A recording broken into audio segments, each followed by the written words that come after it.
ഇതുപോലൊരു ഫോർക്കും ഒരു വുള്ളൻ ത്രെഡും ഉണ്ടെങ്കിൽ നമുക്ക് ക്യൂട്ടായിട്ടുള്ളൊരു കീ ചെയിൻ ഉണ്ടാക്കിയെടുക്കാം.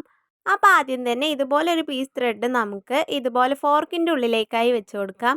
എന്നിട്ട് ഒരു 10-30 തവണ ഇതുപോലെ ഒന്ന് ചുറ്റിച്ചെടുക്കുന്നുണ്ട്. എന്നിട്ട് ആദ്യം ഉള്ളിലേക്ക് വെച്ച ആ ത്രെഡ് വെച്ചിട്ട് ഇതിനെ ഒന്ന് കെട്ടിക്കൊടുക്കുക. എന്നിട്ട് ഇതുപോലെ ഫോർക്കിൻ്റെ വെളിയിലേക്ക് എടുത്ത ശേഷം ഒന്ന് ടൈറ്റ് ചെയ്ത് ഒന്ന് കെട്ടിയെടുക്കുന്നുണ്ട് കേട്ടോ. ഇനി ത്രെഡിനെ ഇതുപോലെയും കൂടി ഒന്ന് കട്ട് ചെയ്തെടുക്കുന്നുണ്ട്. എന്നിട്ട് ഒരു ചീർപ്പ് വെച്ചിട്ട് ഇതുപോലെയൊക്കെ ഒന്ന് ചീവി എടുക്കണം. അപ്പം നമുക്ക് നല്ല ഫിനിഷിങ്ങിൽ കിട്ടും. ഇനി ഇതുപോലെ ഒന്ന് കട്ട് ചെയ്ത് നീറ്റാക്കി ഒന്ന് എടുക്കുന്നുണ്ട്. അപ്പോൾ ഇതാണ് ഈ രീതിയിൽ ചെയ്തെടുക്കുമ്പോഴുള്ള ഡിഫറൻസ് കേട്ടോ. എന്നിട്ട് നമ്മൾ ഇതുപോലെ കുറച്ചധികം ഉണ്ടാക്കി എടുക്കുന്നുണ്ട്.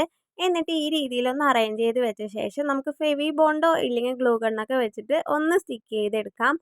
ഇനി ഹാങ് ചെയ്ത് വെക്കാനായിട്ട് ഇതുപോലെ ഒരു ത്രെഡ് കൂടി കെട്ടിക്കൊടുക്കുന്നുണ്ട്. അപ്പോൾ അത്രയേ ഉള്ളൂ, നമ്മുടെ ക്യൂട്ടായിട്ടുള്ള കീ ചെയിൻ ഇവിടെ റെഡി ആയിട്ടുണ്ട്. അപ്പോൾ നമ്മുടെ ചാനൽ ആദ്യമായിട്ട് കാണുന്ന കൂട്ടുകാരുണ്ടെങ്കിൽ സബ്സ്ക്രൈബ് ചെയ്ത് സപ്പോർട്ട് ചെയ്യാൻ മറക്കല്ലേ.